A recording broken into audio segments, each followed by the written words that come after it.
Society operates on a basic agreement of peace. When someone breaks the law, that agreement shatters, and the everyday order we rely on vanishes. To restore that balance, we do something extreme. We give the government an exclusive monopoly on force. We authorize the state to investigate, use physical power, and literally take away a person's freedom.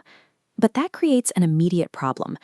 Handing a central authority the power to lock citizens in cages makes every single individual completely vulnerable.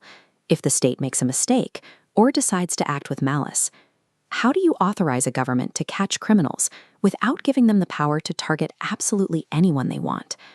The answer is the criminal justice system. It operates under a specific set of rules, engineered to act as a massive defense mechanism for the individual against state overreach. The ability to maintain order only works as justice when the immense power to arrest is strictly tied down by procedures that protect the innocent. The mechanism starts when a crime is reported through a First Information Report, or FIR. At this point, the police step in to interview witnesses, secure the scene, and collect evidence. This investigation often leads to an arrest. This is the exact moment the state flexes its maximum authority, physically stripping away an individual's liberty. To prevent this absolute power from going unchecked, the Constitution applies the brakes immediately. Article 22 activates the second handcuffs click, instantly granting the accused specific protections. The arresting officers must inform the person exactly why they are being held. The accused gains the immediate right to a legal defender, and the police have exactly 24 hours to present them before a magistrate. These specific strictures force the state's actions into the light. The police cannot operate in secret or detain someone indefinitely without showing their work.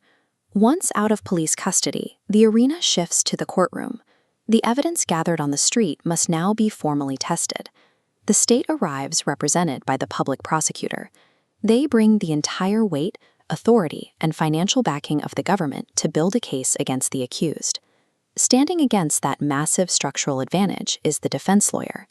The system guarantees the accused this representation, specifically to provide an equal opposing force. The trial pits these two sides against each other. Every witness statement and every physical artifact presented by the state is aggressively challenged and scrutinized by the defense. This friction is intentional. By guaranteeing a fiercely equal voice to the defense, the system ensures the government never holds a monopoly on the truth. Above this clash sits the judge. They are completely separated from the investigative chain of command and the prosecuting attorney.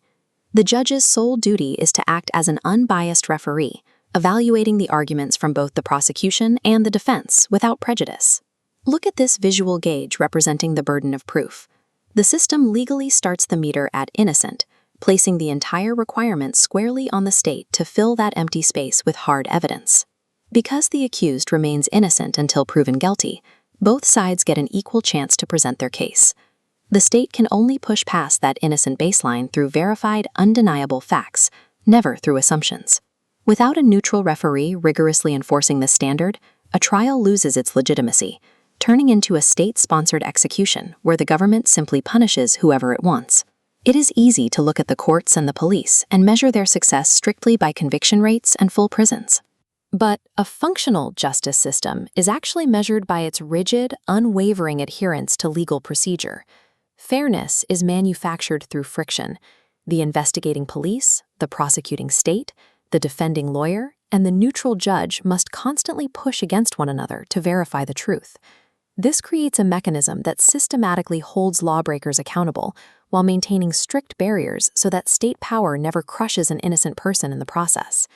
This deliberate architecture of checks and balances is the only way to preserve social order, ensuring that every individual receives equal treatment under the law.